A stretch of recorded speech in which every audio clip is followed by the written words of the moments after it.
আসসালামু আলাইকুম, welcome back to today learning school. আরেকটি গুগল শিটের ভিডিও নিয়ে উপস্থিত হয়ে গেলাম। আজকের ভিডিওর মূল টপিকস হচ্ছে কিভাবে আমরা একটি শিট থেকে ডুপ্লিকেট রিমুভ করব, সেটা নাম্বার হোক, নাম হোক কিংবা আদার্স কোনো ইস্যু হোক। সো ডুপ্লিকেট রিমুভ করার আজকের এই টিউটোরিয়ালটি দেখে যারা উপকৃত হবেন অবশ্যই চ্যানেলটিতে সাবস্ক্রাইব করে পাশে থাকা বেল বাটনে ক্লিক করতে ভুলবেন না, কারণ আমাদের এই চ্যানেলটিতে শিক্ষামূলক ভিডিও আপলোড করা হয়ে থাকে। চলুন কথা না বাড়িয়ে শুরু করা যাক আজকের ভিডিওটি।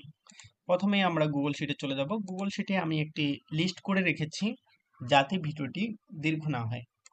তো এখানে আমরা দেখব যে রহিম দেওয়া রয়েছে, এখানেও কিন্তু রহিম দেওয়া নেই, তবে ডুপ্লিকেট কিছু নাম্বার দেওয়া রয়েছে। যেমন ধরুন এদিকে এখানে দেওয়া রয়েছে কালাম, কিন্তু এখানেও দেওয়া রয়েছে কালাম।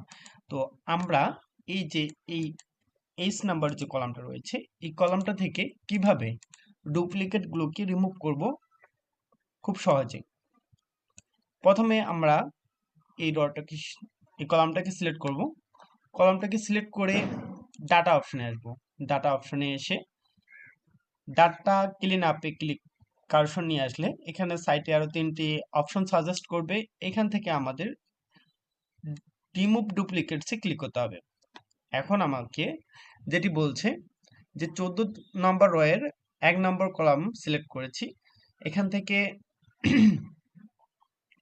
এখান থেকে আমার এইচ কলাম থেকে অল ডাটা, অর্থাৎ এইচ কলামে যে ডাটাগুলো আমার আছে সেই অল ডাটাগুলো থেকে আমি কি ডুপ্লিকেটগুলোকে রিমুভ করতে চাচ্ছি।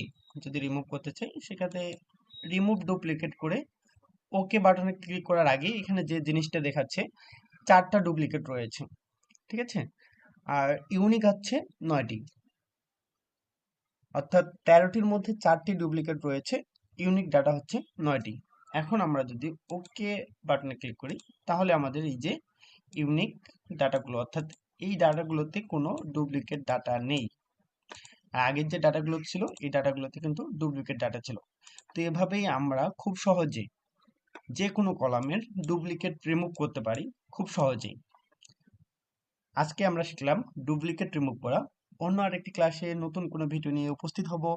ততক্ষণে চ্যানেলটাকে সাবস্ক্রাইব করে পাশে থাকা বেল বাটনে ক্লিক করতে ভুলবেন না। ভালো থাকবেন সবাই। আসসালামু আলাইকুম।